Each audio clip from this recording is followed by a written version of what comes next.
जय श्री श्याम दोस्तों, आप लोगों ने खाटू श्याम जी के बारे में तो बहुत सुना होगा, लेकिन क्या आप जानते हैं कि आखिर खाटू श्याम मंदिर कैसे अस्तित्व में आया और कौन है खाटू श्याम बाबा। श्री खाटू श्याम जी को दोस्तों भगवान कृष्ण का कलयुगी अवतार माना जाता है। राजस्थान के सीकर जिले में श्री खाटू श्याम जी का भव्य मंदिर है। कहा जाता है यहाँ पे दूर दूर कोने कोने से लोग उनके दर्शन करने आते हैं। राजस्थान का जो खाटू श्याम मंदिर है भारत के प्रसिद्ध मंदिरों में से एक है। यहाँ लोग अपनी मनोकामनाएं लेकर आते हैं। खाटू श्याम मंदिर के अस्तित्व में आने के पीछे एक बहुत ही रोचक कथा है। कौन है बाबा खाटू श्याम? खाटू श्याम जो है वो असल में भीम के पोते और घटोत्कच के बेटे बर्बरीक हैं। इन्हीं को खाटू श्याम के रूप में पूजा जाता है। बर्बरीक में बचपन से ही वीर और महान योद्धा के गुण थे और इन्होंने भगवान शिव को प्रसन्न कर उनसे 3 अमेध बाण प्राप्त किए थे। इसी कारण इन्हें दोस्तों 3 बाणधारी भी कहा जाता है। आखिर क्या है इसकी मान्यता? इस मंदिर की एक बहुत ही खास और अनोखी बात प्रचलित है। कहा जाता है कि जो भी इस मंदिर में जाता है उसे बाबा श्याम का हर बार एक नया रूप देखने को मिलता है। कई लोगों को तो ये भी कहना है कि उनके मूर्ति के आकार में भी हर बार उनको बदलाव नजर आता है। आखिर कैसे बर्बरीक बने खाटू श्याम? महाभारत के युद्ध के दौरान जब बर्बरीक ने अपनी माता अहलावती से युद्ध में जाने की इच्छा प्रकट की, तब माँ ने उनको उसकी अनुमति दे दी।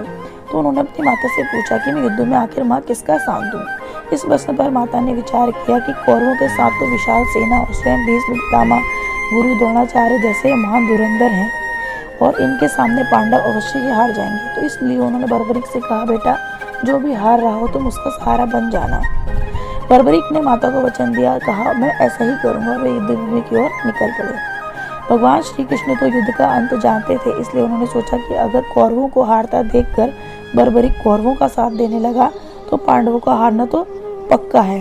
तब श्री कृष्ण ने ब्राह्मण का वेश धारण कर बर्बरीक के सामने गए और उनसे उसका शीश दान में मांग लिया।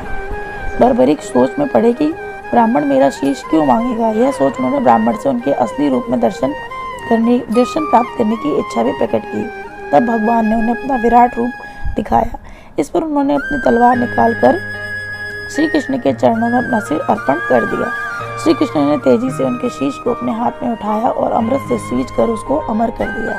उन्होंने श्री कृष्ण से संपूर्ण युद्ध देखने की भी इच्छा जाहिर की। तो भगवान कृष्ण जी ने उनके शीश को युद्ध भूमि के समीप ही सबसे ऊंची वाली पहाड़ी पर सुशोभित कर दिया, जहाँ से उन्होंने पूरा युद्ध देखा। खाटू श्याम कैसे बने हारे का सहारा? युद्ध की जब समाप्ति हो गई तो दोस्तों पांडव जो विजय का श्रेय अपने ऊपर लेने लगे सारे, फिर आखिरकार निर्णय के लिए सभी कृष्ण जी के पास जाते हैं और बोलते हैं तो वह बोले, मैं तो स्वयं व्यस्त था इसलिए मैं किसी का पराक्रम नहीं देख सका। ऐसा करते हैं कि हम बर्बरीक से जाके पूछते हैं। वहाँ उन्होंने पहुँचकर श्री कृष्ण ने पांडवों के पराक्रम के बारे में उनसे पूछा। तो उन्होंने उत्तर दिया कि भगवान मैं तो आपके सुदर्शन चक्र को ही देख रहा था और वहाँ पर तो सिर्फ जगदम्बा जो थी वो लहू का पान कर रही थी। तो इतने में मुझे तो औरों की कोई भी नज़र कहीं पर पड़ी ही नहीं। बर्बरीक का उत्तर सुन सभी लोगों की नजरें जो थी झुक गई। तब श्री कृष्ण ने उनसे प्रसन्न होकर उनका नाम श्याम भी रखा था। अपनी कलाएं और अपनी शक्तियां प्रदान करते हुए भगवान श्री कृष्ण ने कहा कि बर्बरीक धरती पर तुम से बड़ा दानी न तो कोई हुआ और न ही होगा।